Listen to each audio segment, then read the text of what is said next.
d'un siècle, ils sont là en soutane. On les appelle chers frères. Ils ne sont pas prêtres. Ils ne se marient pas.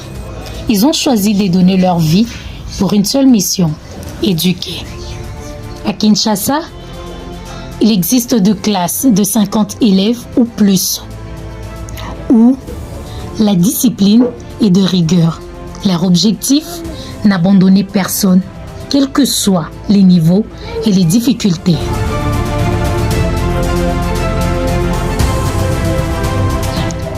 Tout commence en 1910. Les frères des écoles chrétiennes arrivent à Kinshasa. Leur fondateur, Saint Jean-Baptiste de La Salle, a inventé une règle il y a 300 ans. Enseigner gratuitement, surtout aux plus pauvres. Leur méthode, prévenir plutôt que punir. Élever plutôt qu'écraser. Leur choix, donner leur vie pour éduquer. 117 ans plus tard, la mission n'a pas bougé. Ils sont toujours là, dans le même mur, avec la même mission.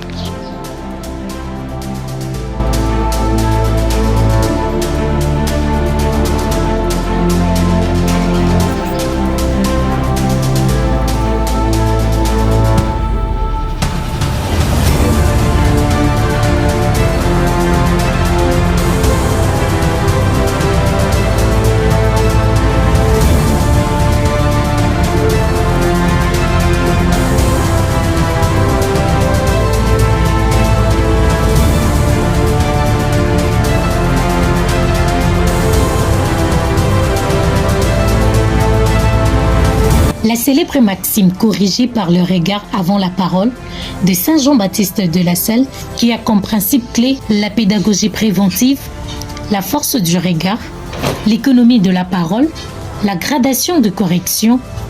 En 2026, ça marche encore.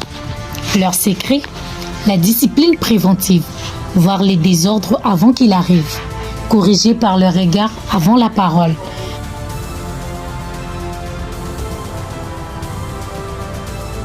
De l'autre côté, le principe de n'abandonner personne, enraciné dans l'ouvrage de référence de Jean-Baptiste de La Salle, la conduite des écoles chrétiennes, n'a pas bougé. Les choses et les événements qui ont fait que l'histoire arrêtée, c'est le non-respect. C'est vraiment très difficile de gérer une classe pléthorique.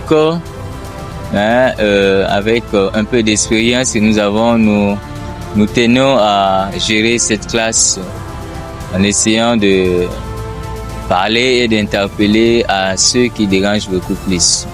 Non, nous sommes appelés à aider les pauvres, à être au service des pauvres. Quand on parle du pauvre, c'est pas un pauvre seulement matériellement. Il y a la pauvreté spirituelle, il y a la pauvreté intellectuelle et il y a la pauvreté aussi morale et matérielle. Donc nous tenons compte de tout cela. Si l'enfant est à un niveau bas, on essaie de s'approcher de cet enfant pour savoir un peu, l'interroger beaucoup plus, s'intéresser à cet enfant pour qu'il soit aussi considéré et aimé comme tout autre enfant. Oui, ici ils sont nombreux. C'est pas seulement un enfant, ils sont nombreux. Il y a de ceux qui sont là, qui n'écrivent même pas, qui n'ont pas de cahiers, pas de stylos, donnent toujours des raisons, mais on essaie toujours de les gérer. Le cher frère d'abord nous enseigne d'abord de la religion. Ça nous apprend la vie de Dieu, tout ce qui concerne Dieu. Je me sens un peu à l'aise. J'apprends à connaître Dieu. On nous a dit, si Jésus-Christ est mort pour, c'est que j'ai retenu moi, c'est que Jésus-Christ est mort pour toi à Golgotha. Lorsque c'est le cher frère qui enseigne, je me sens plus... donc je suis bien, donc je comprends vraiment bien lorsque c'est un cher frère. J'espère qu'il faut toujours être juste, peu importe tout ce qu'il y a. Quand un frère enseigne, le frère est petit, il apprend son... De la première école en 1910 jusqu'aux classes de Kinshasa en 2026, comment font-ils? Comment gardent-ils le silence sans crier? Comment aident-ils l'élève qui décroche? En quoi leur méthode parle encore aux jeunes d'aujourd'hui? Les frères des écoles chrétiennes apportent l'ordre dans notre école. Les frères nous aiment comme des parents. Ils nous encouragent à prier, croire en Dieu, à apprendre. Comme des vrais parents, ils nous aiment. Les frères sont tellement gentils avec les enfants. Ils ont toujours le sourire aux lèvres, toujours un mot gentil à dire. Ils sont honnêtes avec nous, ils nous disent toujours la vérité. Ils ne mentent pas. Ils sont patients avec nous car ils voient de grandes personnes et une nouvelle génération. Depuis que je suis à Ziza, j'ai carrément changé. Leur amour est tellement fort que je suis une nouvelle personne. Je suis reconnaissante envers vous. Je vous aime beaucoup. Vous m'avez changé. Ce que je devais dire aux frères, c'est merci beaucoup. Pour cette question, je veux dire merci à chaque frère pour tous ces encouragements et merci parce qu'ils nous aident à nous encourager pour qu'on puisse faire mieux que d'habitude. Et puis, des fois, il y a des trucs qui nous remercient. Et il est très gentil envers nous et envers toutes les choses. Je l'aime beaucoup. Depuis que je suis venue ici à l'Ébé-Frère déjà, le chauffeur, il est toujours gentil avec nous. Il a organisé une classe criminelle pour nous.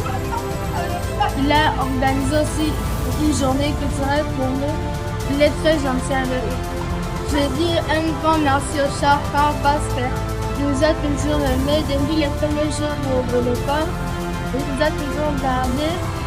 Il nous a toujours appris à être intelligent.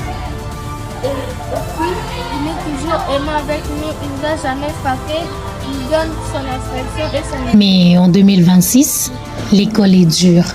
Classe surchargée, certains apprenants travaillent après le cours pour s'en sortir dans la vie. Une situation qui deux fois baisse les niveaux, mais malgré tout, le frère s'adapte et aide. Leur boussole reste la même depuis 1910. Ils n'abandonnent personne. Dans la classe de frères, éduquer, c'est aimer.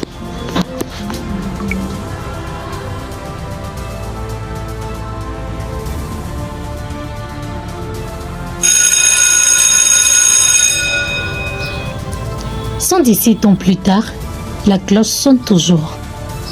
La craie n'a pas changé.